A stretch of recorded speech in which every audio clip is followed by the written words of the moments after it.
So, let's get going with our 2014 Marketing to Engineers event. I'd like to bring up the first two speakers and give you a little bit background on who they are, who they're with, and what they'll speak about. So, our first speaker is Brit Buchanan, Marketing Manager from Thomas & Betts. She is, Brit currently supports 60% of the product groups within her company. She received her bachelor's degree at the University of Memphis and is currently pursuing her MBA with concentration in marketing. Brit? The other speaker who will be joining her in part of her talk is Leonard Salamida, Application Engineers with Thomas & Betts. Leonard Salamida is an application engineer and lead in the Thomas & Betts EFAB service department. Leonard graduated in 2003 from Florida International University with a civil environmental bachelor's degree. Leonard has an extensive background in the construction field for commercial development. Most recently, before joining Thomas & Betts, he was employed with Florida Power & Light, where he was a project manager engineering underground and overhead expansion projects from the substation to the meter. So I'd like to welcome Brit and Leonard. Give them a round of applause, and I will turn it over to Brit.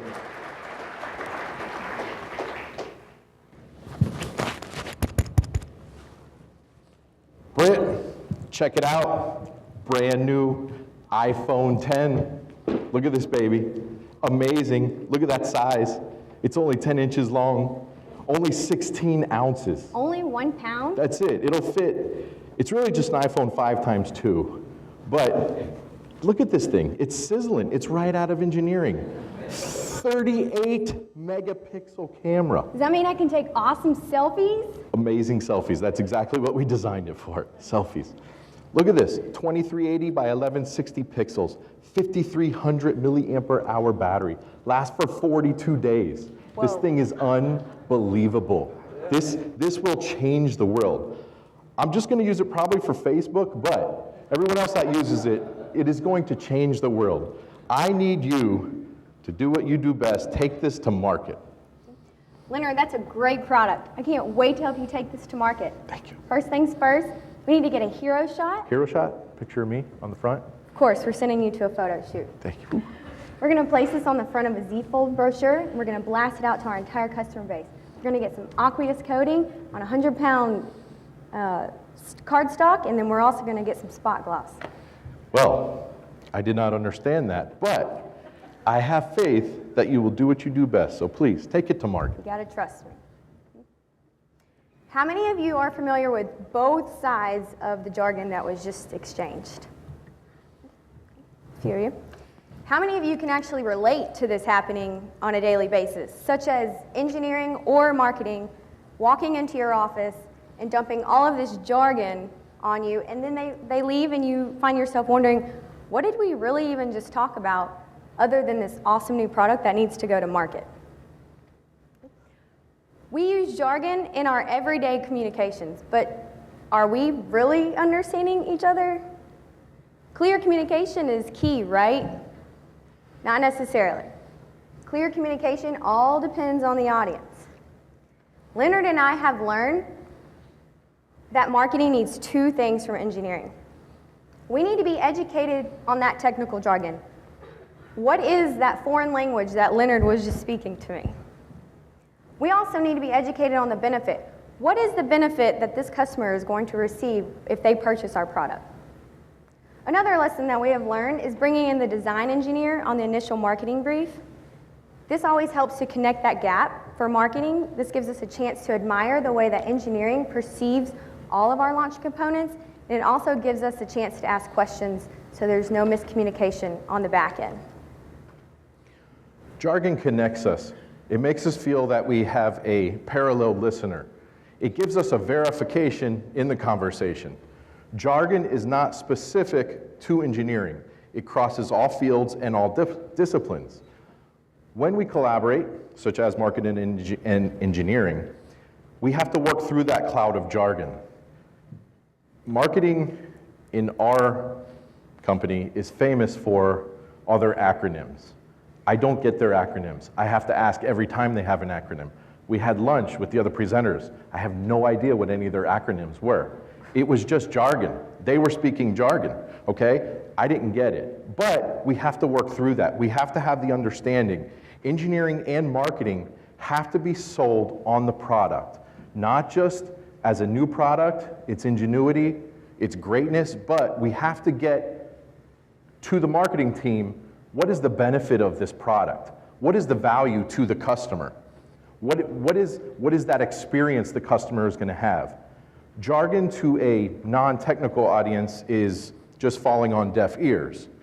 But details should not be taken out of description to a technical audience. Jargon, especially with engineering, brings a familiarity and a connection in the conversation. It puts us on the same field.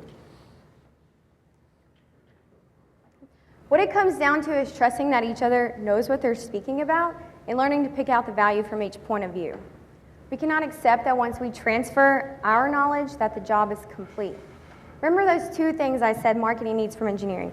We need to be educated on that technical jargon, and we need to know what the benefit is. Jargon depends on your audience. Find that common denominator, and that will help to determine whether you can throw your jargon around or not. So, what are engineers thinking? Good luck with that one. We're thinking proficient. We're thinking optimization. Okay? Anybody come through the airport on their way here? Anybody? The security line. Was that the perfect example of optimization? I think not. Why we have not fixed that, I don't know. Why we keep throwing more employees at it and it's still not being fixed. It's using old technologies. There's no optimization. The engineer, I know myself best, so I'll use myself as the example. Engineers know, I know, that I want efficiency, okay? When I go pay for something in a store, I go to Walmart, Target, whatever, if you're okay with that. Target, okay? I go to Target. When you go to pay, which line do you get in? Shortest. Engineers know majority of the population is right-handed, and your right leads. So you never go to the lines on the right. You always go to the left. Is that just me? They're usually shorter. Use a restroom. Maybe a little too personal. Use a restroom. Do you use the restroom on the right-hand side? Absolutely not. They're the most heavily used restrooms there are. So what do? You go all the way to the back and to the left. Is that just me? It's just me. Or maybe it's too personal. This is get to know Leonard time. We put product and we put situations in two categories, either needs improvement or needs fixing. The engineer typically will not accept the hard sale. We will be the most skeptical audience for a sale. We're okay with the technicalities. We're okay with the jargon. We're okay with the details. We're okay with all the data, all the comparison analysis. That's what we're comfortable with. That's where we're going to make our decision based on. Sometimes engineers are very concrete in their decisions. And that comes from training, and it comes just from your daily life and your profession. And we make our decision. It's based on fact. It's based on detail. It's based on comparison of numbers. It's not a pie in the sky. We didn't pull it out of nowhere. Now, I try to explain this to my wife, that typically my decisions are complete opposite of hers. But I try to explain to her, hey, I'm not just choosing this because it's the opposite, okay? I have my reasons. I have my proof. I have an Excel sheet to show you, you know? I can prove this, that my way is better. It doesn't always fly. It never flies, actually. And I get called names a lot. But anyways, we cannot impede a project with our concrete decision. Do we need to change our spec on a product? No, absolutely not. But we have to explain, we have to educate marketing on that jargon. We have to have that confidence, not only in our product, but we have to have the confidence and the ability to hand it over and let marketing do their job. Picture yourself walking into Best Buy. Originally, you had planned to go buy a new camera. But out of the corner of your eye, you see this great new promotion that they're running for this Samsung Ultra HD TV. Does this catch your attention? Of course it does. We have balloons, we have giveaways, we even have cookies. But are you now 100% going to purchase this TV? As a smart buyer, we like to think not. But it does catch your attention. It does draw you over there to learn more about this, to learn about the technical details and the specifications. In my experience, the Hollywood approach doesn't typically work unless you do have these supporting facts and figures to back it up. Engineering sometimes think that their ideas are genius and will simply sell themselves. But as marketing, we know that you do have to have that promotional fluff, and you do have to highlight that benefit to draw these people in. There's a saying in Texas that you can't be all sizzle and no steak. Marketing provides that benefit, but engineering provides the proof.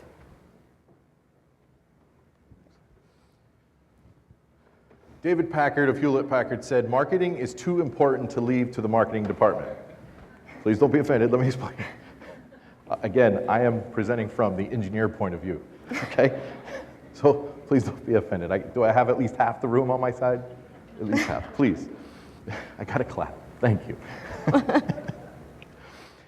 Engineering can create a product. They also assume, and I speak again from personal reference, that we can market that product. Would we ever allow marketing to engineer a product? There's no way, okay? But we have to have that reciprocating confidence in each other. Now, coming to this company, I came, a little bit of my background was given by Jim, and I came from the construction world and very different than the engineering world. I had the engineering degree, went to work in construction, market tanked, used my engineering degree, got into engineering. Now, when I came to Thomas & Betts, I had my own idea of marketing, okay? In our dynamic at Thomas & Betts, engineering as well as product management is partners with marketing, okay? We have to work together. I came with the idea, I had my own ideas, again, because they're my ideas, they're amazing, right? They're great because they're mine, and I'm an engineer. I can fix these problems. If you can't sell it, I can. But I came with the idea of, does anybody remember the old Herbal Lessons? Right? I mean, if you YouTube it, you have to be like 18 to watch those old reruns, okay? So you've got like this amazing, beautiful woman washing her hair in the middle of a lake under a waterfall. Okay, I just assumed we were going to market all my products that way, okay? Like I said, I came from the construction world. It was a little more raw, it was a little more basic. I brought that to marketing. I bring many good ideas to marketing. And many times, I hear no. Most times I hear no. And again, we're partners, right? We're still partners. Sometimes we have conflict. Sometimes I want it my way. But I have to compromise. I cannot be so rigid in my decision. And don't let the smile fool you. She rules with an iron fist. Brit markets, she's the marketing manager for about 60% of the product at Thomas & Betts. And she is the first line of defense, I guess you could say, with bad ideas. So I bring many to her, and many times I'm knocked down. We have to be in sync. We have to be in sync not only for ourselves, but for the launch, for the end user. We have to empower the message to the end user. Okay, since we already pointed out all our engineers, where are the marketeers in the audience? Oh, Okay, wow, there's a so lot you can more. relate to this. Thought I had 50%. We as marketeers believe that we are the only ones in our right mind. However, we are smart enough to realize that it takes two sides of the brain to make the equation. Right brain people tend to be creative intuitive, and very visual type people. As you can see from our PowerPoint slide, the right side is beautiful. It's pretty, it's colorful, just as marketeers and right-brain thinkers. Let me give you guys an example of how a typical right-brained person thinks. My boyfriend and I were planning a trip to Hawaii a few years ago. I had painted this vivid picture of our entire vacation. First, we were going to take a helicopter ride and hover over all of these beautiful waterfalls. Then we were going to go snorkeling. We were going to swim with these enormous sea turtles and swim throughout the coral. Then we were going to end our day sipping pina coladas, watching the sunset on the beach. After I painted this beautiful picture, I was sold. But he only had one question to come back with. How much is this going to cost me? Very typical of not only men, but engineers and left-brain thinkers. Left-brain people want only just the facts, ma'am. So there's a software manager, a hardware manager, and a marketing manager on their way to an appointment, and tire blows out. They all get out, and the software manager goes, hey, this is a hardware problem. This isn't my problem. No software guys here. Hardware guy gets out and says, hey, maybe if we restart the car, it'll fix itself. And the marketing manager says, 75% of it works, let's just ship it. I love that. Whatever, I love that joke. Engineers, you may catch their eye with the flashy, okay? But we need practicality. We won't be sold by the Best Buy example of cookies. It may get our attention. I'm going to the table with the cookies, there's no doubt. But am I gonna buy anything based on that flash and that, call it hoopla? No, I need practicality, I need value. Recently, as an example, I have purchased a TV, and I did my research for almost over a year. First off, because I'm cheap. Second, because I wanted to know that I was getting value for my dollar. I wanted to know that I was not over-purchasing or under-purchasing. I didn't want to pay for something I wasn't going to need, and I didn't want to have to, in a year, say, oh man, I should have upped that, okay? I should have went for the better model. So, had it for 2 months, haven't watched any movies on it. My kids pretty much have used it full time though. But, again, practicality. Engineers are designers, mathematicians, and problem solvers. Marketing has a very tough job when targeting the engineer. Marketing creates a perceived value, a sort of intangible value. Engineers need a calculatable value. They need something definitive. They need a comparison. They need a hard number to compare against, and that's how they make their decisions. Who used toothpaste this morning? I was expecting 100% on this. All right? Now, I am a Colgate fan, okay? I hate Crest. I love Colgate. I will only purchase Colgate. I'm an advocate of Colgate, okay? I don't know what you use, but everybody says, hey, how are your teeth so white? I use Colgate. I mean, that's it. It's like sand against your teeth. I mean, you foam like you have Alka-Seltzer in your mouth, you know? I mean, the stuff's awesome. I will not use Crest. If I'm out, I'll go to the store. If the store doesn't have it, I've got a problem, okay? I'll keep searching until I find it. I'll use my daughter's Dora the Explorer Hubba Bubba Fresh before I use anything else. I have to have my Colgate. And this decision is not just a default anymore, but I am very biased to my decisions. And now I have become emotional about my decisions.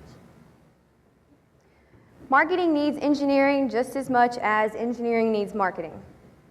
As Leonard said, emotion ties to all of our decisions, but it's the logic behind our decisions that's going to procure the sale.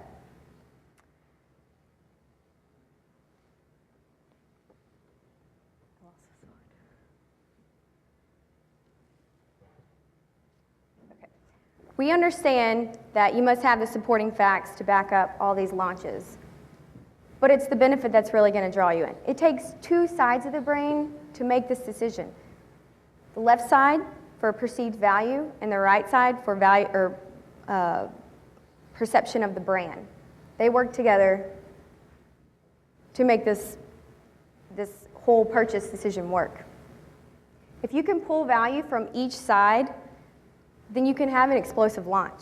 You must have the confidence from both sides to allow each other to advance into the market.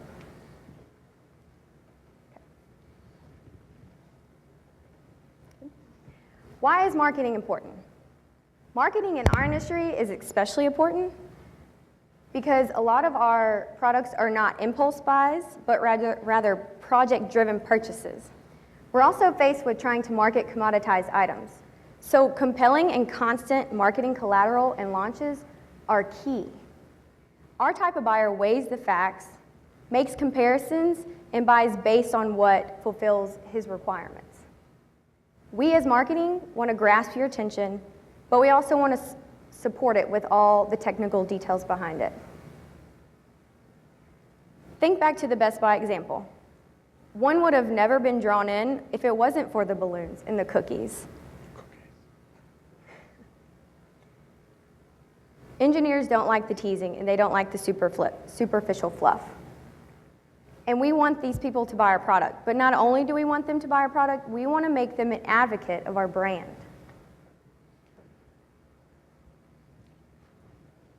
I believe one of the most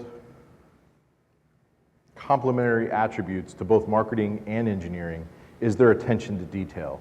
For engineering to create a product, to design a product, and to get that manufactured in the way that they expect it to be used and the value that it's expected. To marketing, I believe detail is imperative because they create a piece of collateral, it's in the hands of the user, and there's a very brief moment that there's a decision to be made. Am I going to look further? Am I going to investigate this? Did it catch my eye? Or do I toss it and move on? Engineering needs marketing to understand that we prefer the data. That's the sell for us. We prefer the evidence. We prefer the numbers. That is what's going to convince us. That's how we make our decision in our purchase, whether it be for purchase or whether it be for speccing in a product. Marketing needs engineering to understand. We cannot dump our jargon and expect everyone to understand that. We need to expand upon that. We need to teach our jargon and our ways, and not only about the product itself, but about the benefit to the customer. That is the whole point. We're not just trying to create a customer, we're trying to create repetitive customers. Leonard, guess what? What's up? I'm going to buy a new phone today. Really? What kind of phone? Only the new Apple iPhone 10, of course. Why would you choose that phone? Well, I've always loved Apple, but you sold me on the 38 megapixel for all of my selfies. Great. I'm glad we could make an advocate of you yet. We in our business are here to make advocates of all of our customers. It takes good engineering and good marketing to make that happen. Leonard and I encourage you all to have an open mind to work together in full alignment, not only to have successful product launches, but to make advocates of all of our customers. Thank you.